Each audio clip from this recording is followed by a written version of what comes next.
Good morning students. आज हम पढ़ेंगे प्रोबेबिलिटी। प्रोबेबिलिटी क्लास 10th का लास्ट चैप्टर है। इसमें से बहुत ईजी चैप्टर है, अच्छे क्वेश्चंस आते हैं इसमें से, एमसीक्यू भी आते हैं।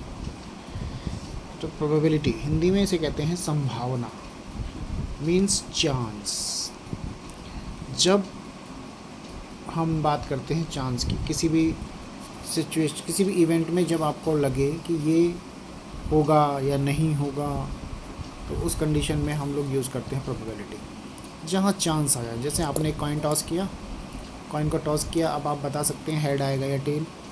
100% श्योर नहीं है हम लोग, हेड भी आ सकता है, टेल भी आ सकता है, यानी कि चांस। तो वहाँ हम प्रोबेबिलिटी आ जाती है जहाँ पर आप श्योर नहीं है किसी भी इवेंट के लिए। एक्सपेरिमेंट का क्या मतलब है? यहाँ पे एक्सपेरिमेंट आएंगे, बार बार एक्सपेरिमेंट वर्ड आएगा। तो एक्सपेरिमेंट का मतलब है कि आप कोई भी चीज़ करते हो, जैसे टॉस किया आपने कॉइन को, ये एक्सपेरिमेंट है। आपने एक डाइस को रोल किया, ये एक एक्सपेरिमेंट है। आपने डेक ऑफ कार्ड में से एक कार्ड निकाला, ये भी एक्सपेरिमेंट है। एक वर्ड यूज़ होगा इसमें बार बार, रेंडमली। रेंडमली का मतलब है बिना सोचे समझे, बिना देखे हुए आपने कोई भी चीज़ उठा ली। आपने सोचा नहीं कि मैं ये उठाऊँगा, या आपने देखा नहीं, उसमें हाथ डाला किसी भी चीज़ में, बैग में बॉल थी अलग अलग कलर्स की, आपने उसमें सीधा एक हाथ डाला और एक बॉल निकाल ली बिना सोचे समझे। रैंडमली का मतलब है। इसका फार्मूला है हमारे पास, probability of an event, number of favourable outcomes, number of total outcomes. Number of favourable outcomes वो हैं जो आपसे पूछा जाए। जैसे एक आपने एक डाइस को रोल किया और आपसे पूछा जाए कि इवन नंबर आ जाए, तो इवन नंबर क्या है? इवन नंबर हमारा फेवरेबल आउटकम है, जितने भी इवन नंबर हैं, जैसे 2 4 6 है ना। और टोटल आउटकम्स कितने हैं? 1 2 3 4 5 6, ये टोटल आउटकम्स हो गए। अब प्रोबेबिलिटी में कुछ बातें आपको जो ध्यान में रखनी है और इम्पॉर्टेंट है और क्वेश्चन में भी आती हैं।